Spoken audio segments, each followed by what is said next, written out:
干し芋を作りました。こんにちは、料理研究家のゆかりです。このチャンネルはいろんな料理のレシピ、そして役立つ情報をご紹介していくチャンネルです。ぜひチャンネル登録して楽しんでみてください。はい、ということで今日はですね、干し芋を作っていきたいと思います。以前ね、私のチャンネルでも干し芋レシピをご紹介してるんですけれども、今回はですね、綺麗に仕上げるちょっとしたコツなどをご紹介していきます。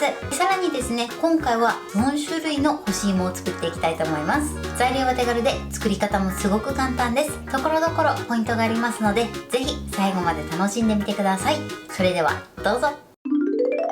それでは今日の材料をご紹介します。材料はこちらです。さつまいも。今回干し芋ということで、さつまいものみ使用していきます。ただですね、今回4種類のさつまいもで干し芋を作ってみたいと思います。まず一つはですね、紅はるかといってねっとり系のさつまいもになります。そして続いてシルクスイートです。こちらのさつまいもはしっとり系のさつまいもなんですが、一番ね、今スーパーでよく目にしているものなので、シルクスイートでも作っていきたいと思います。続いてね、ちょっとじゃがいものような色をしているさつまいもなんですが、こちらの品種はマロンゴールドという品種になります。こちらのさつまいももしっとり系になります。これはね、ちょっと珍しかったので今回やってみたいと思います。基本的に干し芋を作るときはしっとり系やねっとり系のさつまいもがね向いてるんですけれども、ちょっとねホクホク系でもね今回作ってみたいと思います。なので一つはねホクホク系のお芋、金時芋を使って作っていきたいと思います。皆さんはねお好みの種類のもので作ってみてください。ということで早速作っていきたいと思います。それではね、作っていきたいと思います。まずはじめにですね、さつまいもを水洗いします。土がついてる時はね、土はしっかり落としてください。はい、このようにね、水洗いしてください。そしたらですね、今回はこちら、炊飯器を使ってさつまいもを炊いていきます。今回はですね、こちら4本あるので 5.5 合炊きの炊飯器を使っていきます。少ない場合はですね、3合炊きでもいいかなと思います。そしたらこのさつまいもを入れていきます。ちょっとね、この金時芋が長いので、こういった長い場合は半分に切るか、両端は切り落とすので、両端切り落として入れていただいても OK です。今回は両端切り落とすだけで入りそうなので、両端をね、切り落とします。そしてこの中に入れてください。こんな感じですね。このように入れていきます。そうしましたら、ここにお水を加えます。お水はね、1合目盛りのところまで入れてください。こんな感じです。このようにしたら、あとは通常炊飯してください。ただですね、炊飯器によっては、玄米モードというボタンがある炊飯器があると思うんですが、もしね、玄米モードがある場合は、玄米モードでやってみてください。玄米モードでじっくり炊飯していただくことで、さつまいもの糖度が上がって、とても美味しくなります。ない場合はね、通常炊飯で OK です。それでは炊飯していきます。はい、今炊飯が終わりました。蓋を開けます。じゃじゃーん。お芋はね、このようにふかされてます。そうしましたらこちら一度取り出してください。今回私の炊飯器でだいたいね、70分ぐらい炊飯してます。こちらは炊飯器の種類によって炊飯時間が変わってくると思いますので、目安にしてみてください。それではですね、さつまいもの皮を剥いていきます。結構ね、熱々なのでやけどしないように注意してください。まずね、両先端を切り落としてください。こちらね、今シルクスイートから行ってます。そしたらですね、キッチンペーパーなどを使ってまずね、さつまいもを持って皮を剥いていきます。よいしょ。本当にね、熱いのでやけどしないようにだけ注意してください。こんな感じで綺麗に剥がれます。このね、シルクスイートはあんまりわかんないんですが、この表面に膜のようなね、ちょっと薄皮みたいな状態のものがあります。なのでこちらを一皮剥きます。そうするとね、仕上がりが綺麗になります。剥く時はこういったゴムベラを使ってこそぎ取ってみてください。はい、こんな感じです。そうするとちょっとね、より黄色い部分が表面に出てくると思います。ものによってはね、ここの部分がちょっと黒っぽく出る時があります。その場合はその黒っぽい部分をこそぎ取ってください。ちょっとね、ペーパー1枚だと厚いので2枚ぐらいね、重ねていただくといいかなと思います。ではね、残りもこのようにね、こそぎ取っていきます。撫でる感じでね、こそぎ取ってみてください。はい、OK です。このようにね、表面をこそぎ取ってきれいにしてください。こちらのね、余ったお芋なんですが、パンの上に塗ったりですね、そのまま食べていただいても美味しいので、こちらもね、捨てずに召し上がってください。そしたらですね、こちらをだいたい7ミリぐらいの幅で切っていきます。あんまり厚すぎるとね、乾燥しにくくなるので、1センチよりもちょっと薄く切ってください。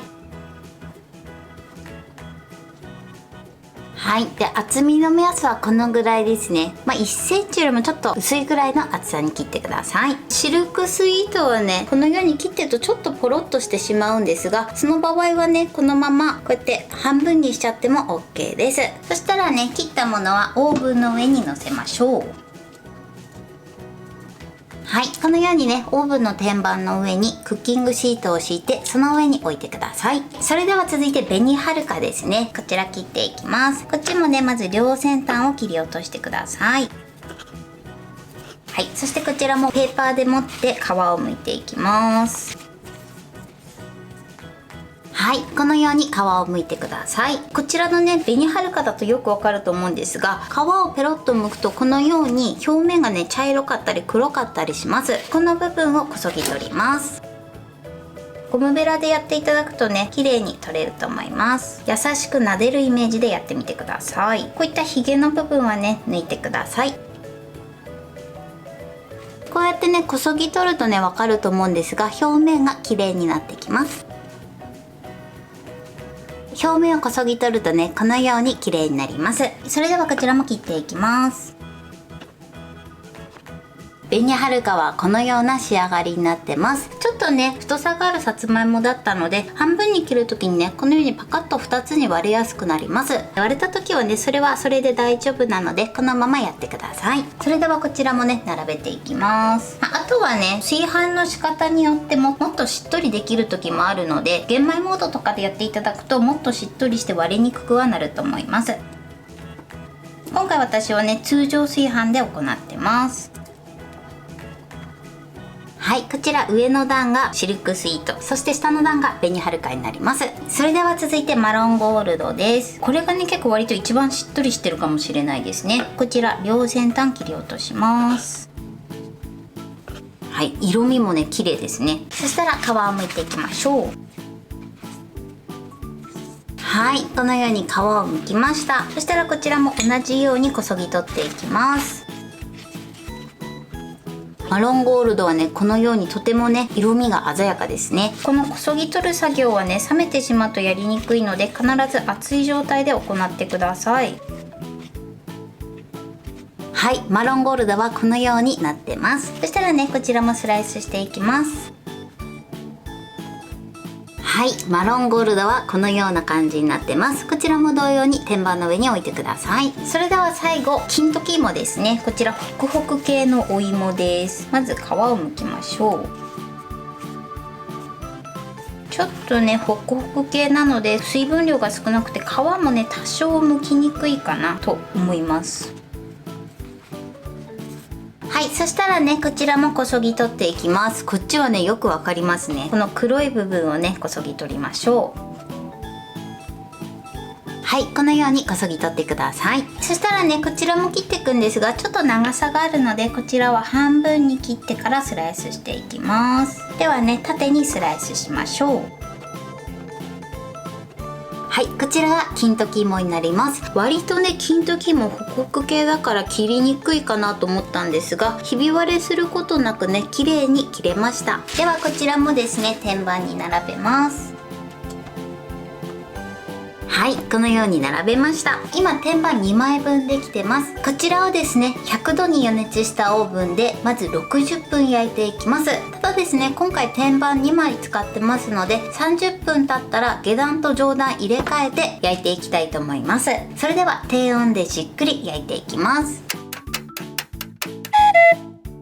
はい、今1時間経ちました。1時間経ったらね、先ほどよりもね、ちょっと色味が鮮やかになってます。そしたらね、こちら裏返してください。ちょっと熱いのでやけどしないようにだけね、注意してください。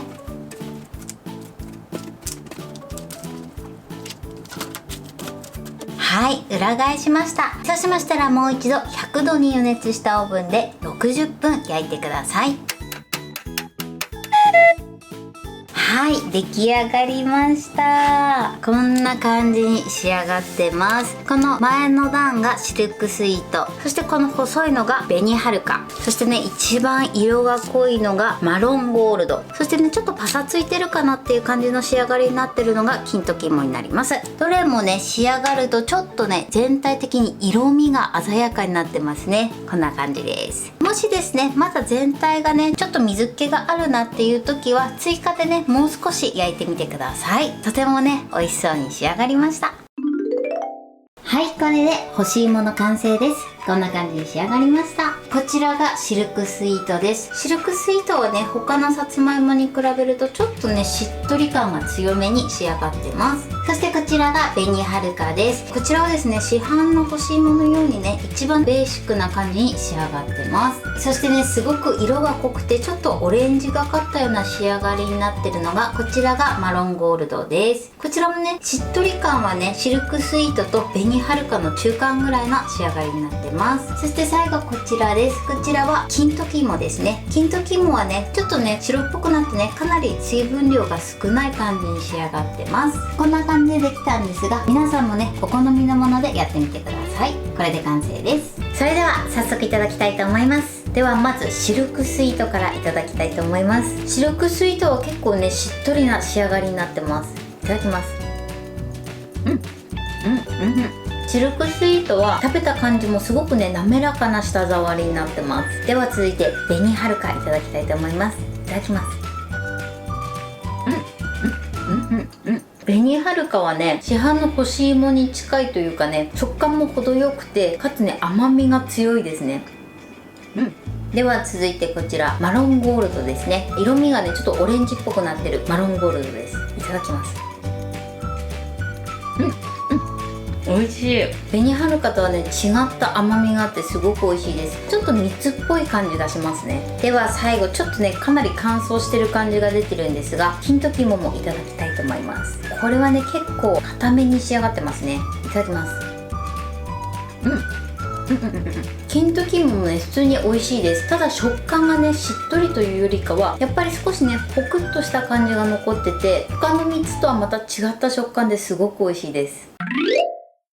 はい、ということで今日も美味しく仕上がりました。今回の干し芋のポイントです。まずさつまいもの品種なんですが干し芋を作るときはしっとりとかねっとり系のお芋がおすすめです。ただですね今回はホクホク系の金時芋でも作ってみました。ホクホク系のお芋もちょっとまた違った食感が楽しめるので気になる方はねぜひやってみてください。今回はねスーパーに一番今置いてあるんじゃないかなっていうシルクスイート、あとは干し芋に向いていると言われている紅はるか、そしてねちょっと珍しいマロンゴールド、そして金時芋、こちらの4種類作ってます。どれもねそれぞれ特徴があって美味しいのでこちらはねお好みのもので作ってみてください。そして作る時のポイントなんですがまず炊飯器に入れる時は大きいさつまいもの場合は両先端切り落とすかまたは半分に切って炊飯してください。今回私はね通常の炊飯モードで炊飯してるんですけれどももしね玄米モードというモードがある場合はそちらでやってみてください。そうすることでより甘みが増して美味しい仕上がりになります。